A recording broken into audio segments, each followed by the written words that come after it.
Life isn't perfect, and neither are we. Nope. But we know how to face our fears And have some fun. and talk about all the messiest things of life. Like the messiest things. Get connected to yourself, get connected to others, and get connected to the life right in front of you. This is The Connected Life with Justin and Abby. That's me. That's you. And you. And we're here. We sure are. We're here. We got all the floors laid in the house. Woo! Yeah. Yeah. That's exciting. This week is a big week because then our cabinets get to finish being installed. Yeah. And our tile is going to be finished grouted and laid. And installed this week. Yeah, so this is a big week of major. My dad has been quite the workhorse. He's been part of that. gosh. And I've had some incredible guys, but Dad's been killing it. I know. What a good man. We But should I've do had a podcast at the end of this season with him. I think we're going to. Yeah. Before he leaves. Yeah. Yeah. We've had some good conversations where I've cried and he's apologized. Those are the best ones. If you guys hear that delightful laugh, you know that my best friend Pizza's Pizza's in town. in town for my birthday and I her just wanted birthday. to do like a really low voice and throw people off. Hello. You still sound like you. I was trying to sound sexy. Oh, It didn't work, did it? Nope. Hello. Hello. You sound like one of the Munsters. What'd you say? I said you just sound like one of the Munsters. The Totally. Munsters. Yeah. Hey. We were all going to start this podcast, and you looked at me, and we looked at you, and you looked at me, and we looked at you, and it was really just silent. for like 5 minutes. Yeah. It's very awkward, but I have to say, like, every time I do these podcasts with you guys, like, there's so much pressure to be quiet. And Not from us. Did we one time say you need to You mean be quiet? quiet or manage no, the noises? I'm just saying, like, you have to manage the noises for Yeah. recording's sake. Yeah. But I get like I get anxiety every time we do it. Like suddenly, like I'm aware of the blood running through my veins, and I'm like, it's too loud. I have to cough. It's a lot of pressure. It's a lot of pressure. There's a lot of pressure. I'm sitting on the couch today while the two ladies are standing at the desk. Mostly I needed to be able to sit down because my body's dead after months of running around that Every house. day he comes home, he's like, I'm so broken. I am. Yeah. Are you it's getting rough. like good muscles doing this though, Justin? No. Have you lost weight? Yep. Oh, I'm getting sexier. well, maybe I You're need getting to come sexier help. and you're eating the worst you've eaten in It's years. true. I have a new business Gas station for you. hot dogs. You need to Gas tell people station like hot new weight loss. You just come help me at the house. You're going to lose That's it. 10 pounds. Yeah. Free labor. It's great the plan. perfect business. 100%. Super great I would plan. do it. I'm going to do it this week. So here's the deal, everybody. Pizzi's here in town for a couple of reasons, but one of those main reasons is that it is Abby's birthday this weekend. We're recording this weekend. You guys will be hearing it Monday. Sunday is her birthday. I'm 30 friggin' 7. 30 friggin' 7. It's funny how different ages I feel different emotions. Like 36, I don't know if I had any emotions last year. I was just trying to survive. Last 40 year for my birthday was like a really intense. 40's going to send you into a big spiral. I don't know, because 37, my thought was, ooh, I'm headed towards 40. Oh, really? That is the thought You I got had. excited about heading towards 40? Yeah. I want to get there. I think in my head, I've made up that my 40s are going to be awesome.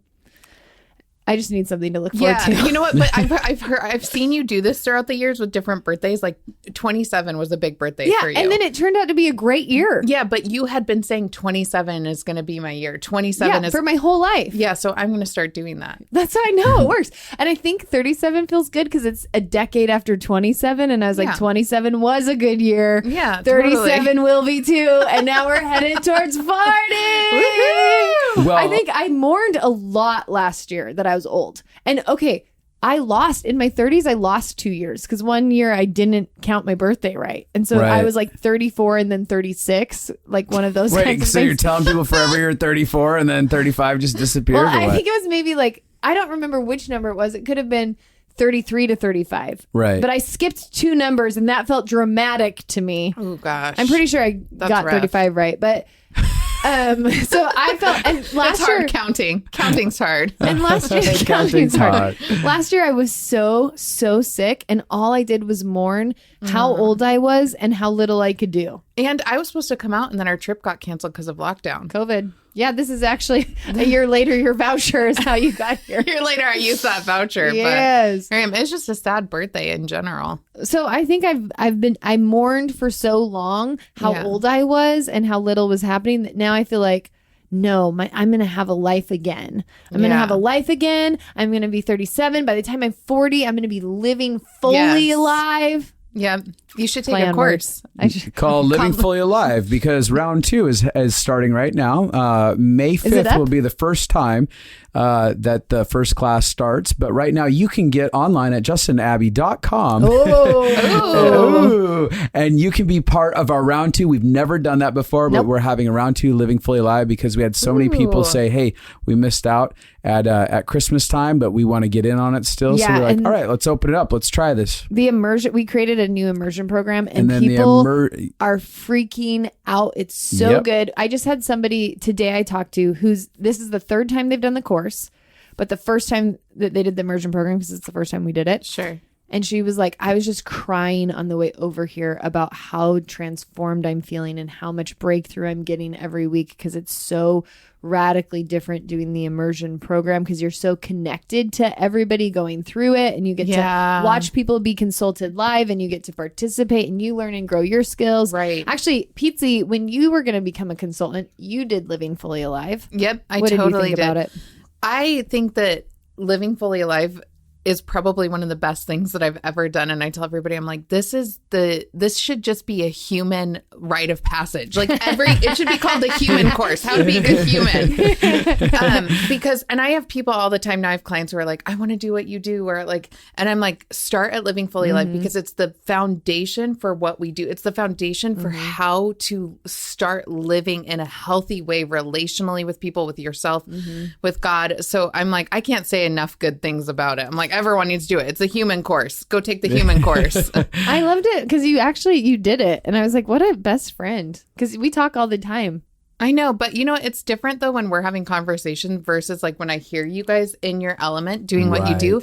I get so much. I actually enjoy it. Like I always listen to, Justin's podcasts and listen to these and because I'm like, I actually learn things. Like I'm like, oh, and I love seeing you guys in your element. And I'm like, that was there's just an anointing on it that I'm like, oh, I feel so like filled up from listening to that. So good. What a good friend. That's very kind words. I appreciate that, Pete. So today, I want to talk about today. So we're kind of wrapping out our faith series. We're getting closer. We might have, who knows? We might have sporadic ones. Some pepperings. Like who knows? But one of the things that we value is communication and connection with our Creator, one that feels very real, intangible, relational.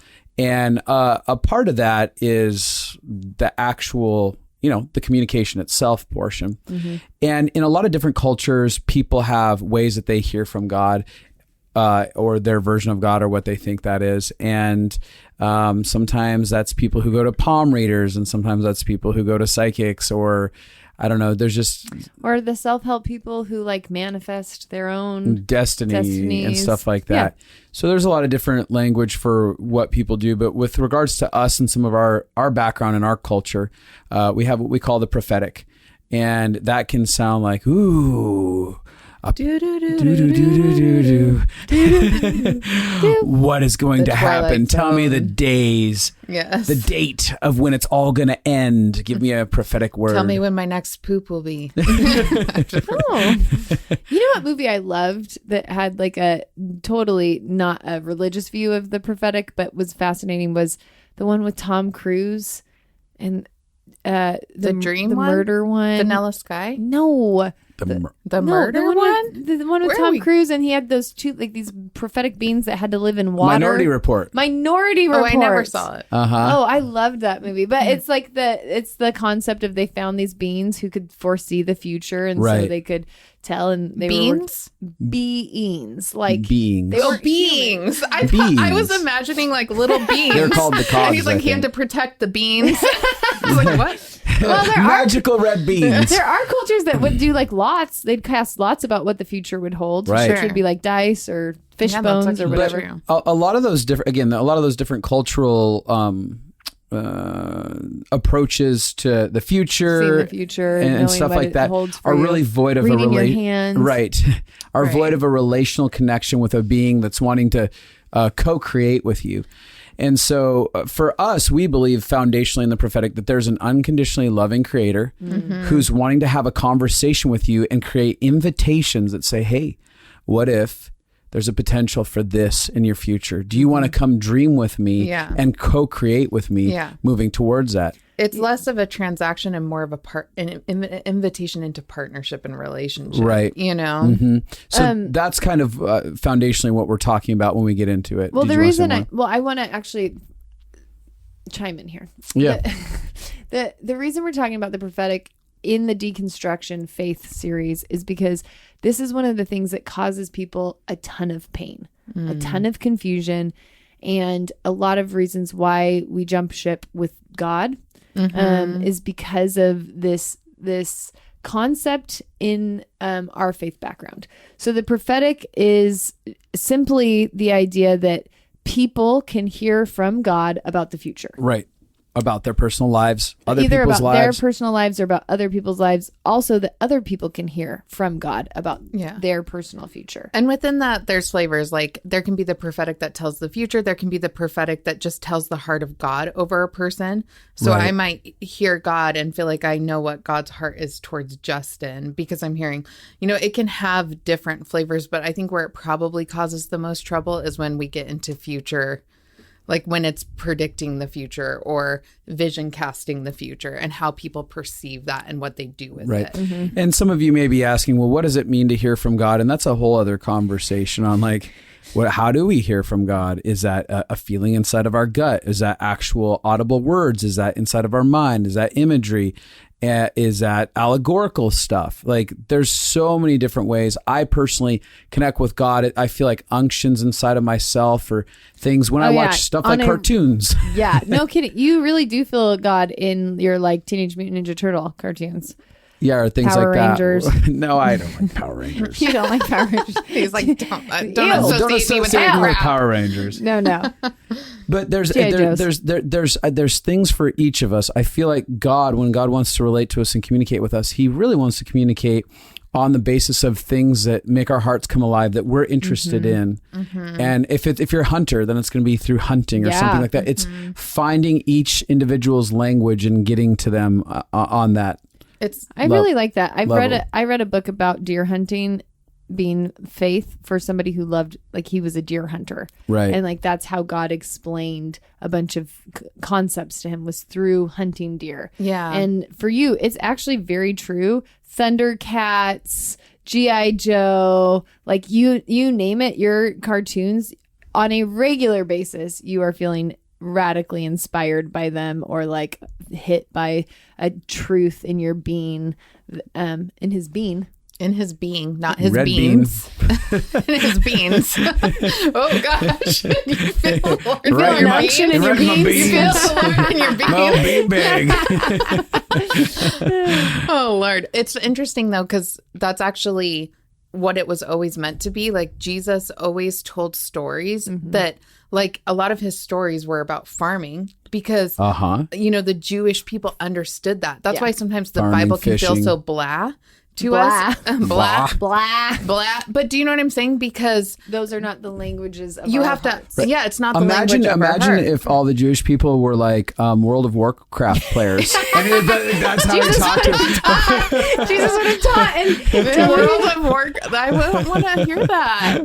Where's that Bible? No, literally, Be a wow. totally different Bible. Wow. Wow. It would literally be wow. The Wow Bible. Yeah. World of Warcraft Bible. Oh, wow. Yeah. Wow. That's what I was saying. Good job. Yeah. So as we're approaching this, we're approaching it with that heart set, that mindset, that perspective on it. Yeah. And I'm wanting to kind of talk also to people who've been disillusioned Yeah. by it, who've been hurt by it, and for people who are trying to wrestle through it and figure out how to be inside of a culture and interact with God around the prophetic Sure. and not feel like you become a victim and not feel like you become out of control. There's just so many areas that our dysfunctions can create unhealthiness in our theology. And if you haven't been part of any of these cultures and this is new to you, then this is one of those where you get to sit down and be like, this is going to be an interesting episode.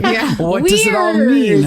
Weird. Yeah. And it might be an invitation for you as well to go, all right, maybe there's a conversation that God wants to have with me, and maybe I have the capacity to hear about my life and about other people's lives from the heart of unconditional love. Yep. Yeah. So Yeah, Absolutely. that's good.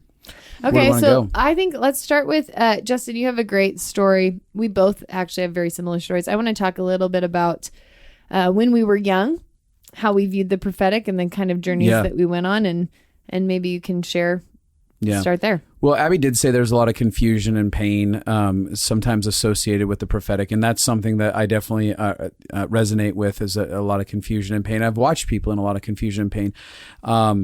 The prophetic to me, when I was young, early 20s, was like this factual, hand-scribed line in the sand of like, this is what will happen. This is how it has to happen. And you are now out of control. You are now a powerless victim to something that's spoken from God. And there were a handful of people that, quote unquote, could hear God's voice. So Right. you'd have these prophets or prophetic people who'd be like, and thus saith the Lord, you're going to blah, blah, blah. And you're like, I guess I have to do this. This is my future now. That's so true. Back in the day, like what people told you had to do. Oh, yeah, you did. And you're like, oh, man, that sounds torturous, but I guess I'm going to Africa Totally. to serve the poor and watch all my dreams just fade away. Totally. Not that there's anything wrong with serving the We poor in love- Africa. no, we love all That's Africa. not my calling. I 100% am with you on that. But for all of you that is, bless you. Bless you. Yeah, We love you. blessings. We'll send you money. Not you. Maybe somebody else. So, with that said, my perspective was of a God that was not in friendship with you. And also, I didn't understand the context of love, because love cannot exist inside the bounds of control. Yes. So the idea that prophetic is some controlling thing that you have to do, or you're a bad kid who's failed God, Yep. is just foolishness, because God would never create a scenario where he's like, you have to do this, or Yeah. you failed me. I think that God will speak things that are very wise and intelligent, that he foresees something that could be destructive in your life. And if you miss it, it's like a dad who's like, don't go into the street. There's a ton of traffic today. You could get hit. And then you get hit. It's not because he was punishing you. He's like, I tried to tell you there was, Right. That's a great know? analogy. but a lot of people have a lot of fear around missing it. And so using that analogy, Yeah. people will be like, oh man, if I don't do exactly what God says, I'm going to end up in the street and get hit. Right. And so it's not about punishment, and we may miss it sometimes, and maybe you will get hit by your car, but a lot of people live in the fear of something terrible happening. So Yeah. I had all this fear inside of it. We'll put it that way. But I also was very explorative. Yeah. Like in my young days, I was just like, I don't know if this is God. I guess it is, and I'm just going to try it. And I might look crazy, but there's a lot of purity and innocence in my early journey. And because I just wanted to know God, like that's it. And so the story that Abby's kind of talking about, I had a 2 to 3 year journey where I believed that God had said I was going to marry a very specific woman. And there was That hoe bag. you're hysterical. There were multiple times where I had dreams of things that actually happened. Like in the future. Like In the dreamed it future. and then it happened. And then it actually literally happened. Right. And then I had people who I didn't tell that I felt like God was speaking to me about this, who came to me like, oh my gosh, there's this random person that I saw who got introduced into my people group as they started getting introduced, and be like, I saw this person. It's weird. I felt like there was something on you guys to get married. And I'm like, this is crazy. This is exactly what I keep hearing. And I held a lot of it tightly to myself, close to my chest, and was like, all right, well, if that's true, I want to be faithful to it. And I had a really pure heart in it. I was just like, I remember repeatedly saying, God, if it's not you, please stop me from being crazy. Yeah. Like, That's a good prayer. send someone to tell me you're crazy. Don't do this. Right. But then I kept feeling like there was confirming things, and maybe it was confirmation bias. Yeah. But there were, I remember one day where I felt like I was supposed to go somewhere because they were going to be there. That would be a place where they wouldn't be during that time of the like week. a random street corner. Right. And I Right. went there, and then they showed up, and they're like, it's crazy seeing you here. I had to randomly do this thing, whatever. And so every time that happened, it actually gave me a lot of anxiety, because I wasn't, again, understanding an unconditionally loving father that's not trying to facilitate anxiety inside of us. Right. Or lead you on a wild goose Goose chase. chase. Yeah. Right. And there was a fear of, I'm going to miss it. If I don't do this right, I'm going to miss it and I won't have the person I'm supposed to have. Right. Which also goes into that theology of there's that one person for you and you're going to be living your second best life if you don't get that one person. Yeah. And Which makes people honestly, my terrified. second best life has been okay. You know what? She's best. a good second best. How do you feel I'll about take that it. award? Justin was second best also, so we can Oh. equally live there. Yeah. Wait, what? Yeah. No. Nah. Wait a second. Not me. But so as I progressed through this journey, I had someone who was very close inside of my life, a good guy friend, who stumbled upon the knowledge of this situation, and they ended up weaponizing this information so To that get with her. to get with her. Yeah. Oh my god. They went and told her all about it and made me out to be super crazy, which I mean, it already is like, I believe I'm going to marry this person. Yeah, like it sounds a little crazy, but again, you're 21 years old and you're, Right. Totally. and you're in purity of heart and you're like, Yeah. I think I'm supposed to. So I'm going to, and for me, I literally would pray for her all the time. So I'm like, well, if this is who it is, I want to pray for them and I Yeah. want the best for their life. Right. Yeah. Regardless, but the way the story got delivered got very Oh skewed. gosh. Because he was out to really destroy any possibility of me relating with her because Yeah. he wanted that thing that I had that promise inside of my heart. He felt jealous of it. And which is fine. It worked out great for me, but super great. That's right. But what ended up happening is that once that bag of worms opened up, then it opened up inside of the people group that I had been gosh. believing that.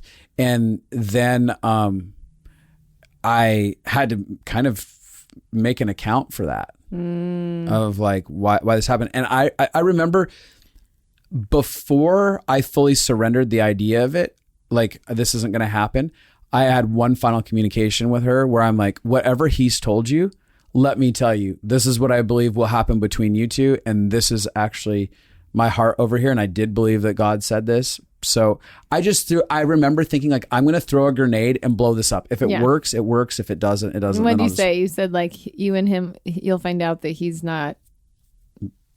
I mean, there was a whole list of things, and that did come true because I knew his character. Yeah. Yeah. All that. You're like, he'll eventually fall into his own pit. Yeah, totally. It's just a matter of time. Totally. But by the end of it, I felt so much shame. I felt debilitating shame for about 2 or 3 years because I was like, how stupid was I? What a dumb kid. I believed this idea. I trusted in it. People now think I'm so stupid. I mean, because dreaming about anything is Yeah. scary. It's so vulnerable. Vulnerable. That is Right. such a vulnerable space. And to let anyone into that space is like stepping on sacred ground. Right. And so when someone takes information like that and uses it, I can't even imagine, like, I just am over here, like, empathizing so deeply with you and feeling so much compassion because I'm like, that is such a horrific thing to happen at such a young age in such a vulnerable, tender spot. And then for 3 years, I had to go, am I just a crazy person for 3 years? Right. And does God actually speak?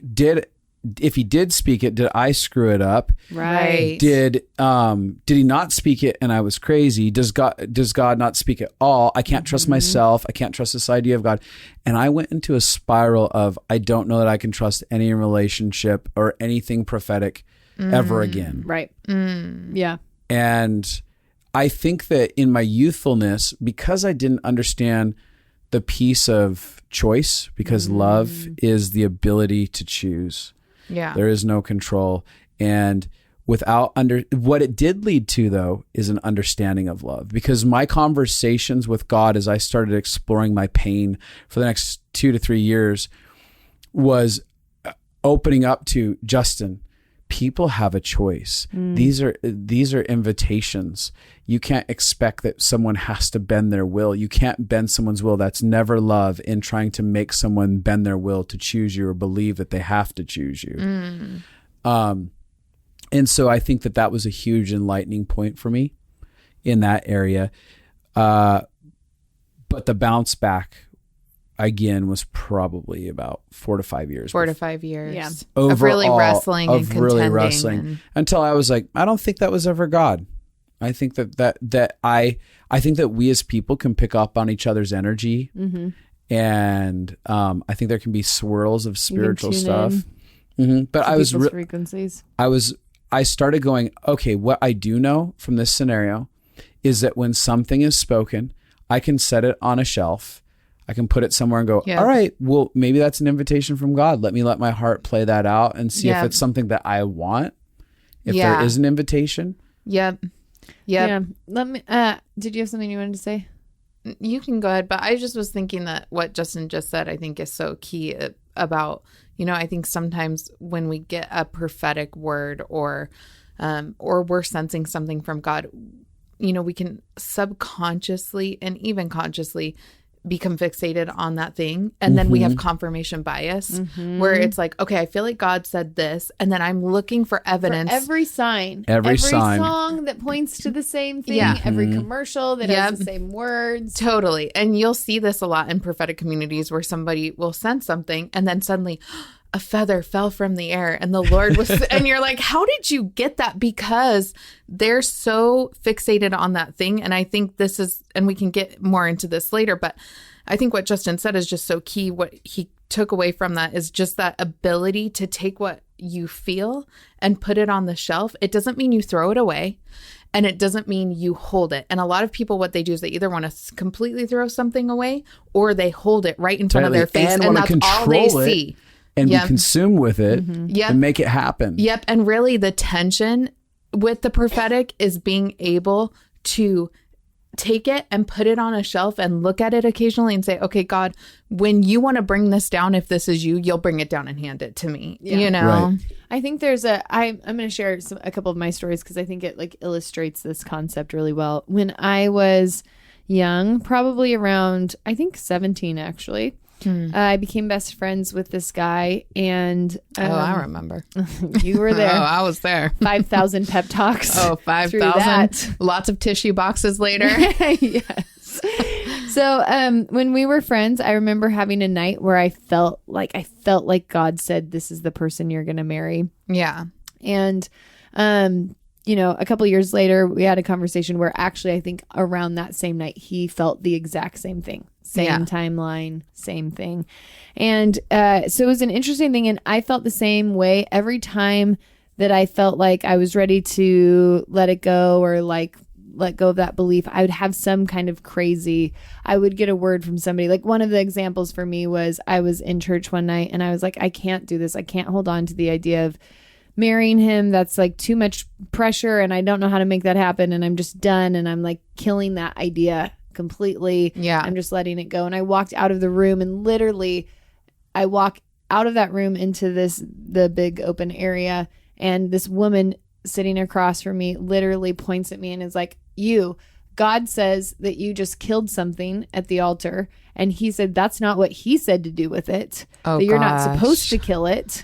That you're supposed to keep it alive in your heart and that you're supposed to trust him that he will do what he said he would do. Something like that. Oh my gosh. So, I mean, I had thing after thing. Just crazy. It's I the have same so many like of those stories Justin. in mine. Yeah, I could go on for days with them. Oh, I mean, I could spend an hour talking through all of the things that happened that made it feel very much. Yeah.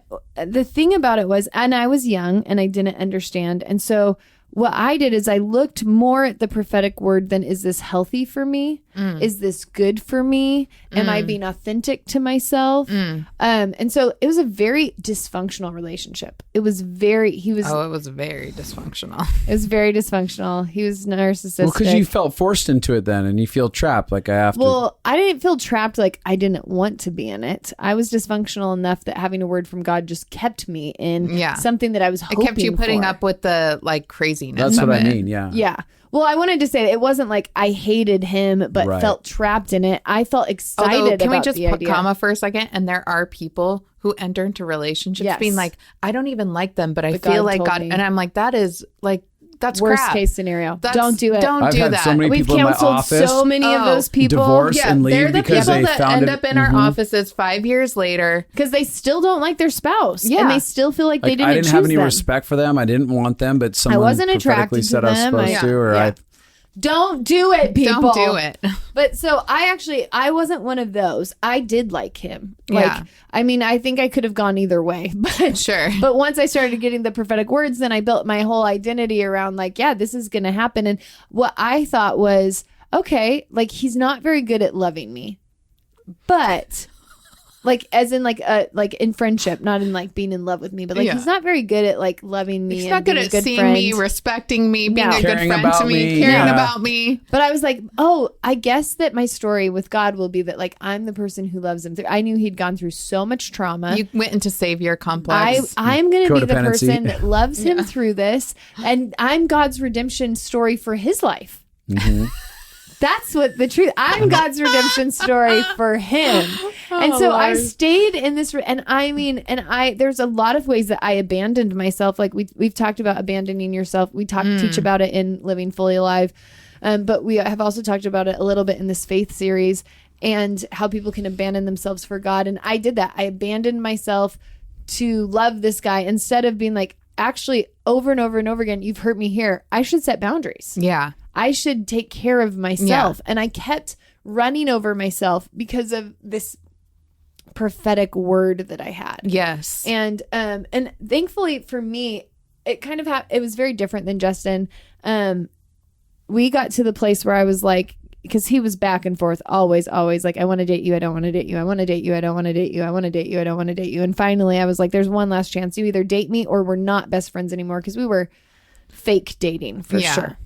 And so I was like, you have one chance, you got to figure this out. Yeah. And he responded so horribly. Like, and the story is too long to go into here, but I could give a good 2-hour story about how awful it ended, but it ended. It ended, and it ended so awful. And I knew, and actually I'm thankful that it ended that awful, because I knew there's no way God would ever ask me to do that again. Yep. Like, it was so bad. It was what so he bad did. that it kind of shook you out of it a little bit. I was like, no freaking way. But I left and I felt that same thing that Justin felt. That was a 3-year journey of us being best friends. And like I said, he had felt like he'd heard the Lord the same thing. And that's part of why our relationship was really traumatic, because he kept like being like, I want to date you, I kind of like you, but then he's like, I'm not ready for marriage, and I don't know if I want to, but I feel like I'm supposed to, which but is I just don't know. so confusing.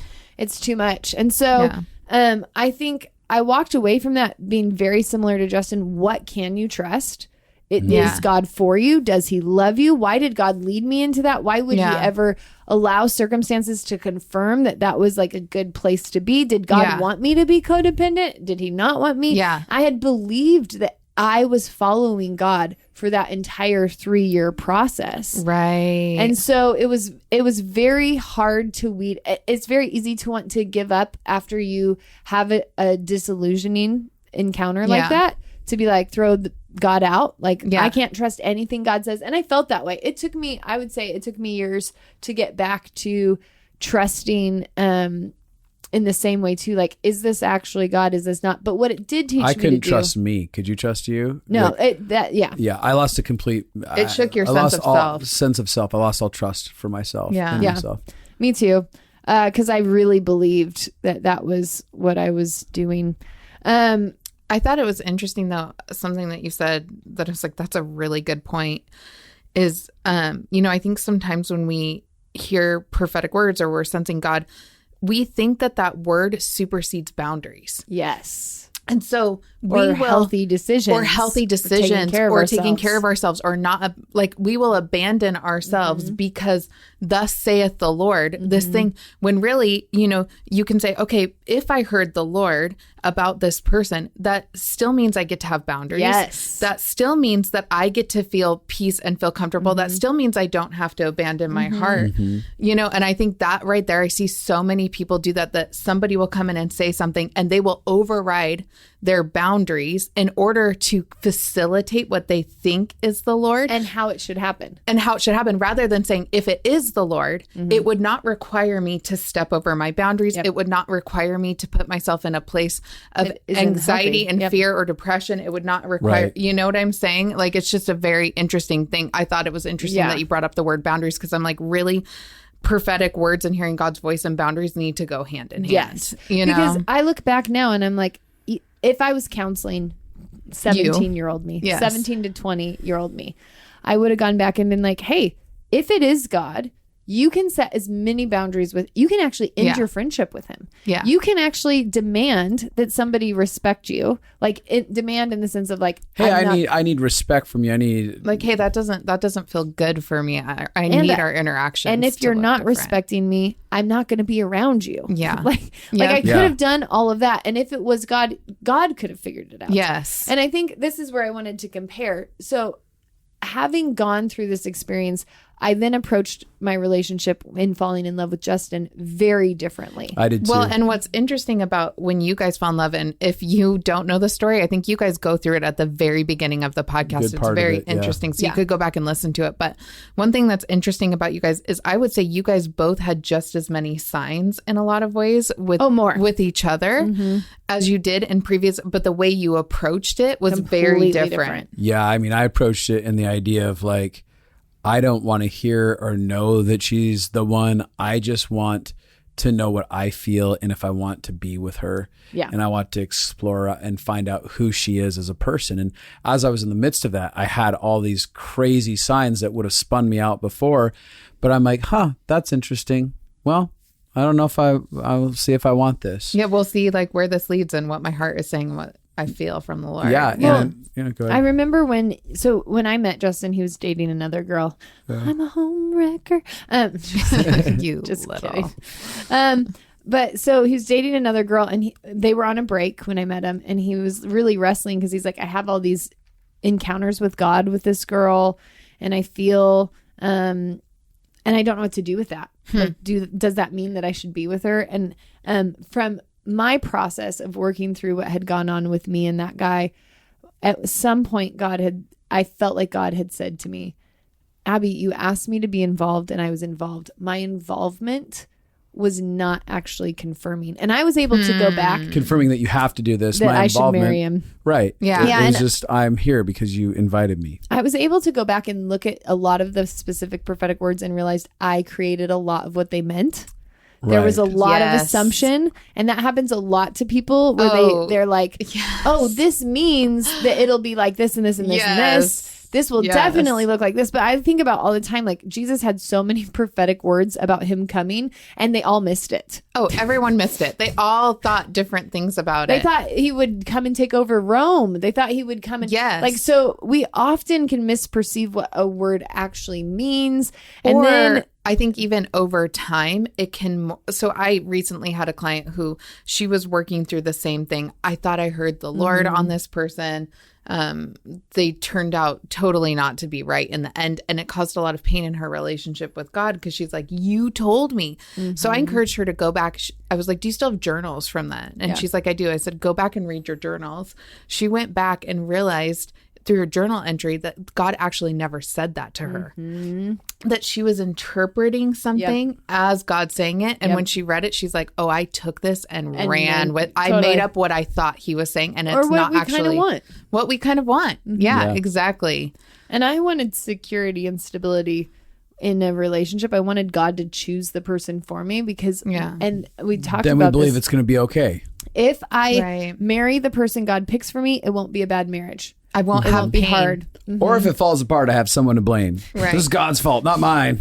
Yeah, Yeah. and we can subconsciously get into this rhythm with God where we think if we do everything right, if we follow, Yep. thus saith the Lord, okay, you tell me what to do here. Okay, now what's the will of God next? And if I follow it perfectly, I won't have pain. I won't have heartbreak. I won't have disconnection from love. Right. And that is not what it is at all. That's not what hearing God's voice. It's a journey about, hey, it's an adventure. And even if you make, I almost say it's like we get to play with God because it's like, even if you make a misstep, watch how I redeem it. Uh-huh. Watch how so then you don't get afraid to mess up. You don't have to go, what's thus saith the Lord. You almost go, I'm going to push on this door. And if it's wrong, he'll redeem it or it'll close in my face and then he'll open a new door and it becomes fun, you know? But we approach it we have to get it all right and follow the right word of God for our life so that we don't experience pain. And when you take pain off the table and realize no matter what, you will experience pain in your life. Yeah.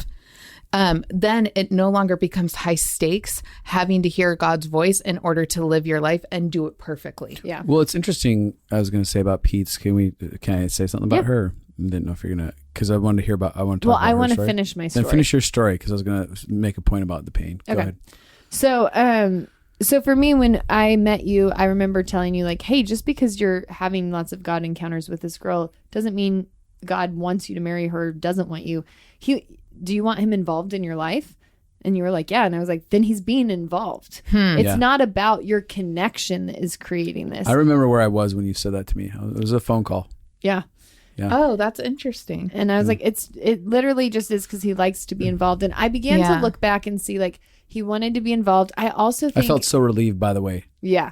When you said that, it was like the relief point where I was Because like, where my didn't soul want felt to so be with tormented. I was like, I don't want to be with her. Like, I enjoy her, but I don't want to be with her. But then there's all this stuff. And the minute you said that, I'm like, oh, yeah. God's been with me because I said, come be part of this. So wait, this was back when you guys were friends. Yeah. Just so like to clarify, like this is back when you guys were friends. You were still contemplating all that stuff with that other Well, he was girl? on a break with the girl. When we okay. met. And then you had said this to him and it was really clear. That's so interesting. Yeah. And then look what happened. Yeah. I broke them up. Wow. I gave him permission to get You out of that. accidentally broke but us this up, is what I'm saying is you cannot make a lifelong decision of a lifelong partner when your soul is tormented about it, but you're choosing it because you feel like that's what God's saying. Wow. And so like that's a good Justin line right there. he didn't want to be with her. No. He didn't feel like it was the right thing. Yeah. But because there were so many right things happening around him, he thought he should.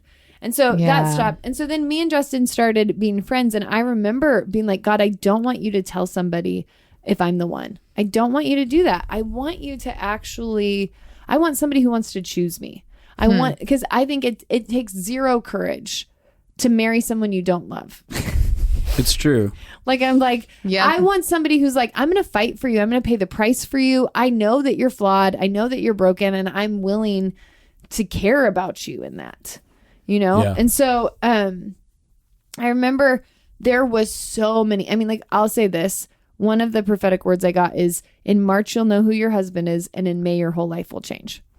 And then Justin had a dream, and we talk about this in the beginning of the podcast. And in his dream, he sent out wedding invitations in March, and then in May got married, and his whole life changed. Yeah. And I had a separate dream. Didn't know you'd had that word. Had that word. Yeah. So simultaneously, you guys were both hearing from God pretty crazy things. So what I did is I was like, okay. I mean, there's so many things that I'd gotten like crazy things with Justin, and every time I was like, well, we'll see if that happens. Right. I didn't even put weight on it. I was like, weird, what a coincidence. That's literally what I thought. What a coincidence. Now, I have learned that when you have a lot of desire, you can tune your frequency into whatever your desire is. Yeah. So if the truth is, if I really tune into Pizzi, I can feel and know what's going on in her world without having a conversation. Yep. We actually have the ability as humans to tune in. Yep. And so I had learned, like, I'm not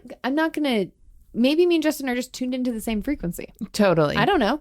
Totally. But I don't have to make it happen. If we randomly end up together. So what ended up happening was he went out of town and ended up emailing me March 1st. Hey, I think we want to date. Mm-hmm. And then we decided then he proposed March 22nd. Can I ask a question really quick? Yeah. When he emailed you on March 1st, how did you feel I wasn't internally? I wasn't even thinking about the words. Okay. Wow. Like, I'd still put them on the shelf. Out, you totally shelved them. Wow. Because I had learned, oftentimes when we hold on to them, we try to make them happen in our own strength. We try to figure out how it should look. Yep. And we become control monsters. We get anxiety. We feel like scared. So I literally was like, I don't even have to worry about this. Yeah. If it's going to happen, it will. If it won't, it won't. So it was like not even a thing. I purposefully did that on my heart. I remember I had this flower that Justin had given me before he like said he'd never marry me. And it was this orchid flower. And I thought like, oh, when all of these Again, blooms... go back and listen to the story for this all to make sense. But go ahead. But so I was like, when all these blooms die, something new will happen. And so literally the last bloom died and fell off. And like the next day Justin called and was like, emailed and was like, let's date. So like there were like all of these things, but I didn't hold them. I didn't hold tight. I was like, well, maybe the flowers will die and they'll just die and maybe I'll be ready to move on next. Or maybe I was like, I don't know what any of it means because I'm not assigning meaning. And if it's true, it will happen. And if it's not true, it won't happen. And I'm going to be okay either way. I don't have to. And this is where a lot of Christians miss it. They think they have to have enough faith to make the prophetic word happen. They have to build that thing into existence. They have to help it happen. And I'm like, no. And so then we decided to get married, and we were trying to get married in August. And then instead I was like, you know what? We should just travel the U.S. This is a good time to travel the U.S. And then the person you worked for, we wanted them to be able to be at the wedding. And the only week they could be at the wedding was May 31st. So we literally chose the date to got started dating in March. I don't recommend this. Honestly, people, I wish I would have known Justin more before we got married, and he wishes he would have known me more before we got married. So I don't recommend this. I want you to hear this. All of you that are like, no, we just know. Like, no, get to know each other. Sure. But we had 8 months of knowing each other. Anyway, we got married. So we got together, we got engaged, and we got married between March and May, which is all of the prophetic words that we had. Yeah. But I didn't one time consult them to try to make them happen. Right. I just looked back after we'd chosen the date and was like, oh, that's so crazy. Look at how crazy that is. How fun is that? Yeah. What a weird story. Yeah. Well, because then you see the playfulness of God in your story rather than like, if I'm like, let's say that whole flower thing when the last petal fell, which is very Beauty and the Beast of you. But if that had fallen and you had been holding on to something's going to happen when this fall and nothing did, then it would be a cruel joke. Oh, and then you feel God's like God a jerk. Doesn't cared about me. Then God's a jerk. You know, he's playing games with he's my playing heart. games with me. Rather than saying like, this is what I feel, but I don't know. And then you kind of start to see the story weave together in retrospect. Like, wow, that actually happened. It's really interesting. I had a word from God years ago, about 6-7 years ago. I felt like that said, a house is coming sooner than you think. Yeah, absolutely. And then we had so many people prophesy that. 4 different people contact me that said, a house is coming sooner than you think. Which at that point in time, I had no desire whatsoever for a house. Totally. But what it did is it started to cause something to rise up in me to engage, to go, okay, what kind of house do I want? And I, through that process, that 6-year journey or whatever it was, I started discovering what I really wanted in a home fully. You started dreaming. I started dreaming because I didn't have a dream. I didn't have a capacity to dream in the area of a home. So if God would have brought a home, but you had not been awake to the desire for it, we still would have loved it. I don't like saying stuff like that. Oh, okay. I don't like saying if it would have happened differently, it wouldn't have been as good, because I'm not sure that that's true. Sure. Well, I just think that sometimes like with prophetic words, it's an invitation for your heart to come alive and partner. Yeah. And so God's saying like, hey, it's not going to happen all the ways you think it is. Yes. But the intent of this is actually to pull desire for something you didn't even know that maybe you desired. Yes. Exactly. And had I held tight to when it had to happen and made up when what soon means, and I did a little bit and I started getting a little disheartened, but I let go of it. I'm like, all right, I don't know what soon means, but okay, I'm going to keep exploring the idea of a house and what I would like. We had a house where it felt like all the pieces were lining up, and it felt very much like this great God story, and like we thought this is happening. Apart. Then it fell apart. And so it's this tension of how do you hold on to faith without boxing it in. Yes. So like we're like, no, we are going to get a house one day, and we're not giving up on that. And it's going to be a gift, and God will be involved. Mm-hmm. And it may be longer than we think. It may be a couple different journeys than we think. Like we often think the prophetic means it will be easy. Yeah. And it will be clear. Yeah. And it will be zero pain. Yeah. And it's just not true. And it's funny because in this season, it was one of my former clients that I really love who called me up, who originally, when he came to be one of my clients, said after a little time of being my client, goes, I'm in the mortgage industry. I felt like God said that I'm going to end up being part of your story in getting a house. I don't even know if you guys own one yet, but I feel like there's a house you're going to get at some point, and I'll be part of the story. And then I had ended meeting with him. We'd ended our time together, and a couple of months later comes up, and he ends up dialoguing with me, and he's like, I feel like within the next 6 months, you're going to be in a new home. And I'm just going to reach out and say that to you. It feels a little like, risky, but I think this is what's going to happen. I keep feeling like that's what God's saying. And that's what initiated me being open to looking again, because I just laid it down and then we ended up in the house.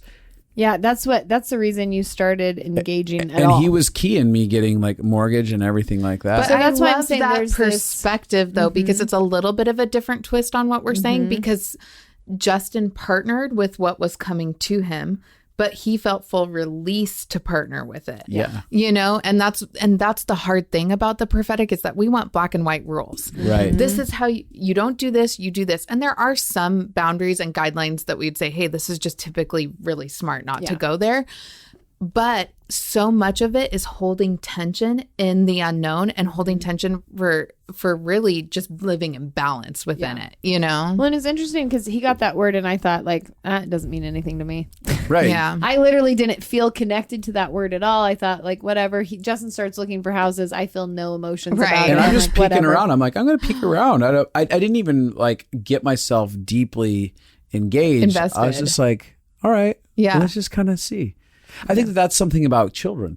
Children are so, they're in wonder of stuff. They don't even make conclusions. They're like, okay, we're going to go on an adventure. What is that going to be like? I'm going to start adventuring. And they just kind of engage.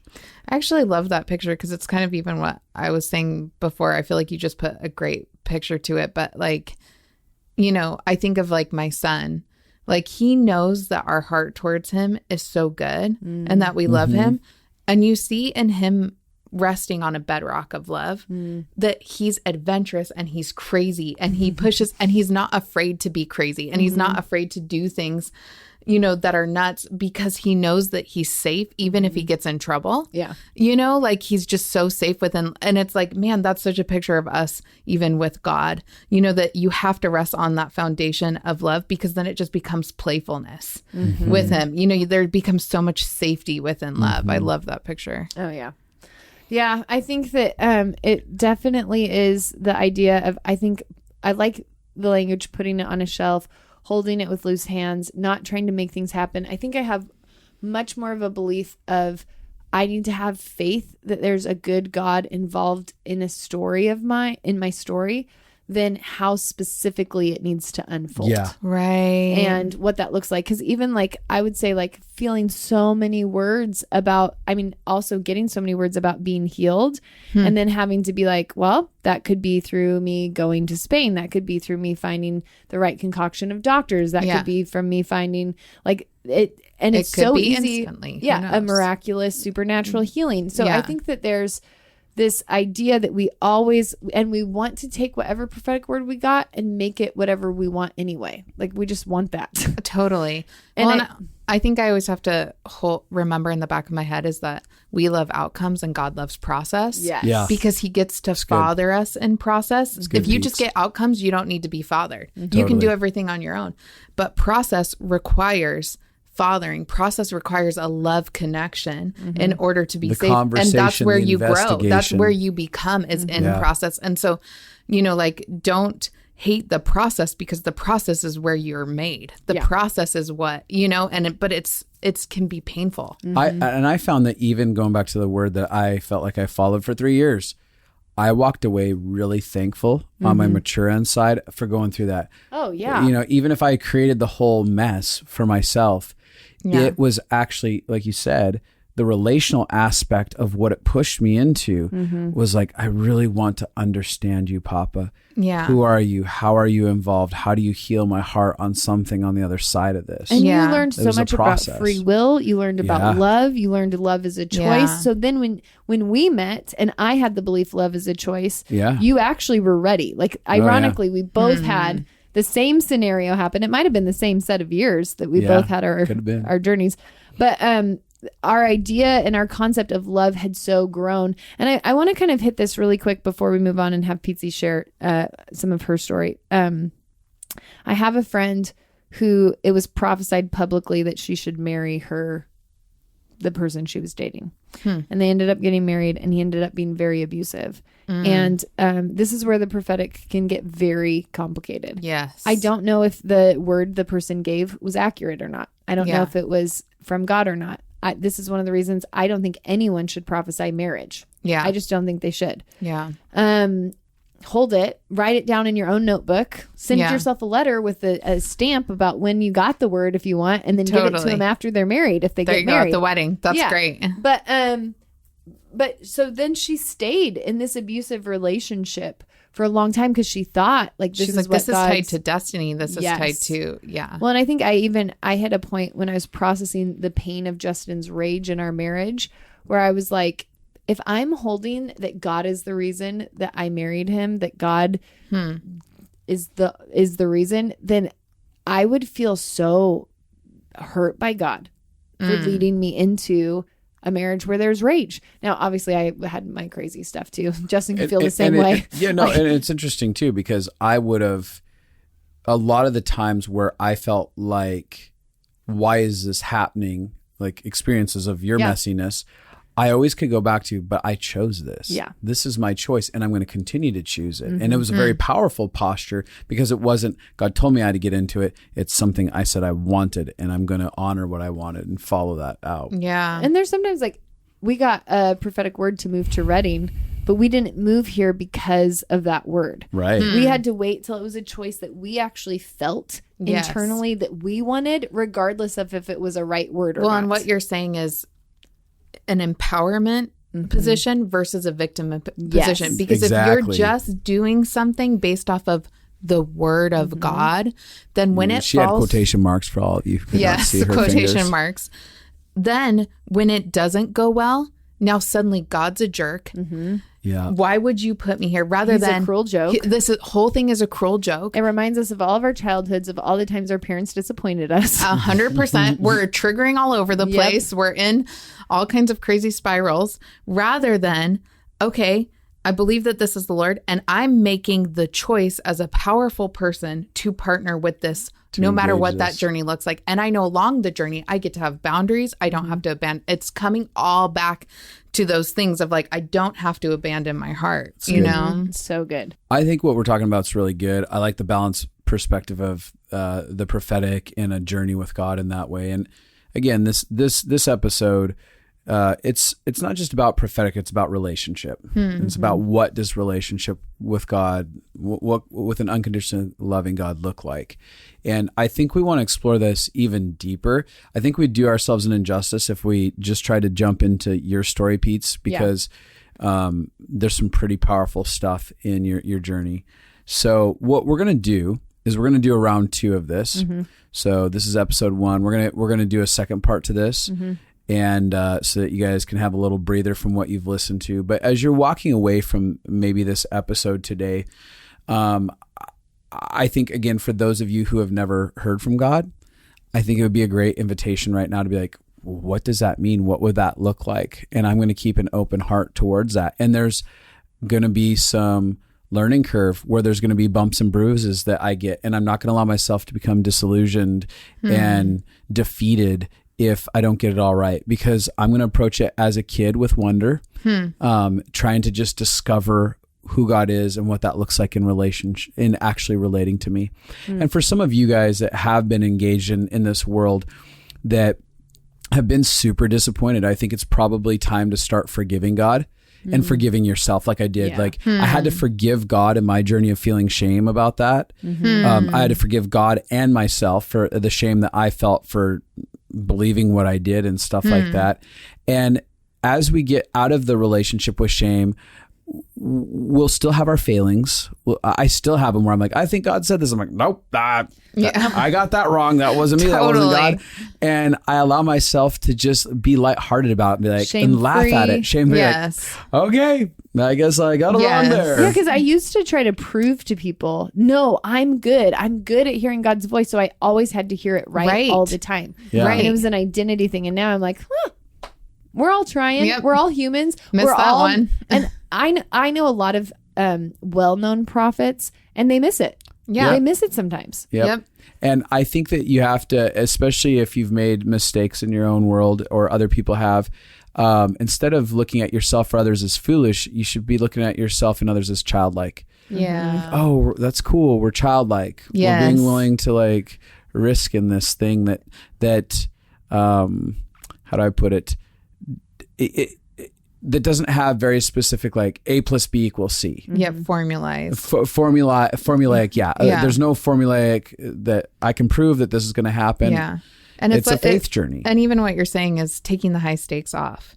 Yes. That it's like, it doesn't have to be this perfect journey where you felt that you can say, hey, it's not high stakes. It either will happen or it won't happen. I won't put too much stock there. Mm-hmm. And then it allows you to actually start to hear God's voice. Yeah. And allows you to have know? fun Yes. in the process. And if you're approaching stuff right, even if it's really difficult, if you're approaching it right, it should be fun. And when Yeah. we're engaged with our childlikeness, it's like, this is so fun. I missed the boat on that, but wow. What else is going to happen? What a story to tell. I can't wait to share with people Yeah. what just happened. It did not work out. Yeah. Failed miserably. I have a lot of those. So you guys, thanks for listening. And next week we're going to hear again from Pizzi, and we're going to get into her amazing story. Anything else, Abby Pizzi? Yes. Sign up for Living Fully Alive. You're going to love it. It's going to change your life. It's going to launch your 2021 into being a great year of emotional growth. Yeah. It's so good. Or mediocre, whatever. Whatever you want. Whatever God's saying. God says sign up Thus for Living saith the Fully Lord. Alive. And that's when you should, it's high stakes. Share these You need to do episodes it. with all of the people that need to hear it, and with the guy who keeps saying that he's supposed to marry you. Yeah. Share Yeah. it with him. Rate, review, subscribe, and share.